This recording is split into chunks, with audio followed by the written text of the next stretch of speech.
जितेंद्र सोनी जी राजस्थान से। श्री हरिवंश। श्री हरिवंश महाराज जी, 84 लाख योनियों को भोगने में कितना समय लगता है? कोई निश्चित अरे समय भैया है क्या?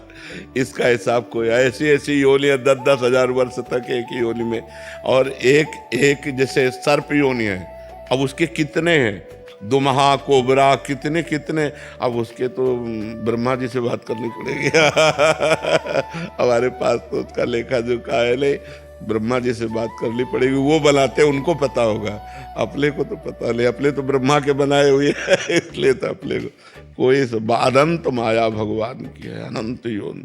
कहने को 84 लाख योनियां हैं, उस योनियों में अनंत, जैसे चींटी तो कितने प्रकार की चींटी, बिच्छू तो कितने, काली बिच्छू, भूरी बिच्छू, कितने प्रकार की, ऐसे कितनी योनियां, 84 लाख योनियों में एक योनि मनुष्य है, बकाया 83,99,999 योनियों। वो गणित तो भैया किसी को नहीं मालूम। आप ये विचार करो, एक मनवंतर में एक देवराज इंद्र होते हैं, लेकिन वो मरते नहीं है, वो केवल देवराज इंद्र, एक मनवंतर। आप सोचो, एक मनवंतर में वो तो राज्य करेंगे, इसके बाद वो उतार दिए जाएंगे।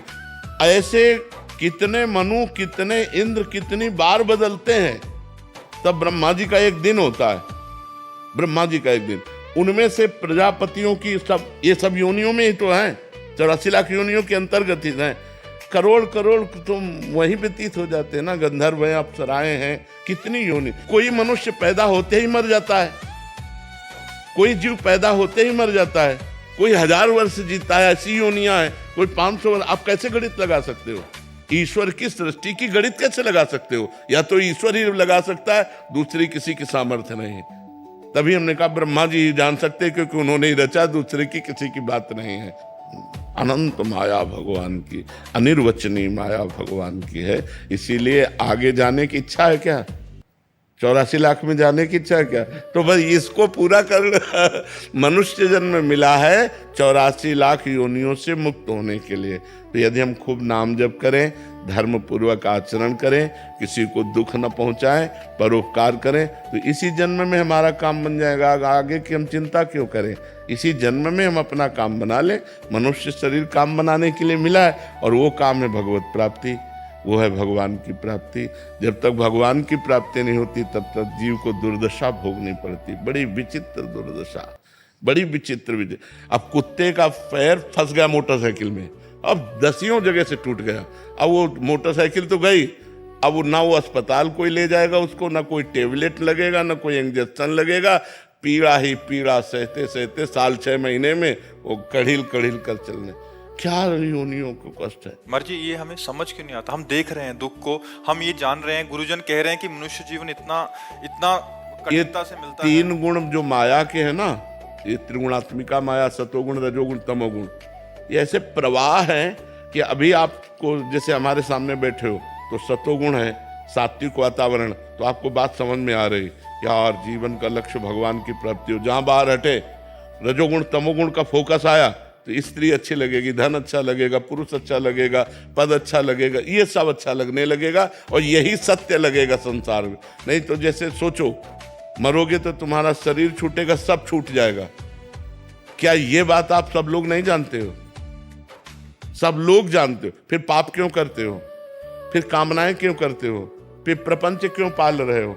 जाना है यार, रहना नहीं है, सबको जाना है, लेकिन सब दिमाग से यहीं की व्यवस्था में लगे। वहां की व्यवस्था कोई नहीं कर रहा है, कोई बिरला वहां की व्यवस्था सोच रहा होगा। नहीं, अगर हम जब तप भी कर रहे तो ये कह रहे हमारा लड़का बहू अच्छा रहे, हमारा बेटी दामाद अच्छा रहे, हमारी ये कामना पूर्ण हो जाए, हमारा वो काम पूरा हो जाए, बस इसी में हम लगे। यहाँ का कभी मर्जी देखी जाएगी, जो होगा कल किसने देखा, आज भोग लो। आज तो जब देखने को मिलता है तब देखने लायक नहीं रहते। कर्मों का फल बड़ा विचित्र है, इसलिए डरो, पाप कर्म मत करो, भगवान का नाम जप करो। अन्य योनियों में बहुत दुख है। अब जैसे अपने कांटा गड़ जाए तो अपने निकाल सकते हैं, ज्यादा पीड़ा है तो दवा ले सकते हैं, लेकिन पशु के कुछ नहीं है। अपने तो पानी की बोतल लिए घूम रहे हो, वहां कहाँ पानी है? जंगल में मान लो कोई सरोवर है, वो सूख चुका है, अब वो प्यासा घूम रहा है, प्यासा घूम रहा है, पानी कहाँ से उसे प्राप्त हो? पशु पक्षी हैं, बड़े बड़े कष्ट में जीवन है। आप क्या समझते हो? बड़ा कष्ट में जीवन है, और मनुष्य के हाथ पड़ गया तो भूंज के खा गए। मनुष्य रूपी राक्षस ऐसे हैं कि दिन भर मेहनत करते हैं और शाम के मुर्गा मुर्गी खाते हैं। भी खाते थे, लेकिन जब से आपका सत्संग सब कुछ छोड़ दिया। हाँ भैया, बहुत पाप कर्म किसी जीव के मांस को खाना मतलब अपनी दुर्गति कर लेना है। शराब पीना, मांस खाना, पराई स्त्री से व्यभिचार करना, पराये धन को हड़पना, यही तो दुर्गति के कारण है। इन्हीं के कारणों से तो हम 83,99,999 योनियों में जाते हैं। इसलिए खूब भजन करो, किसी गलत आचरण में हम ना जाएं।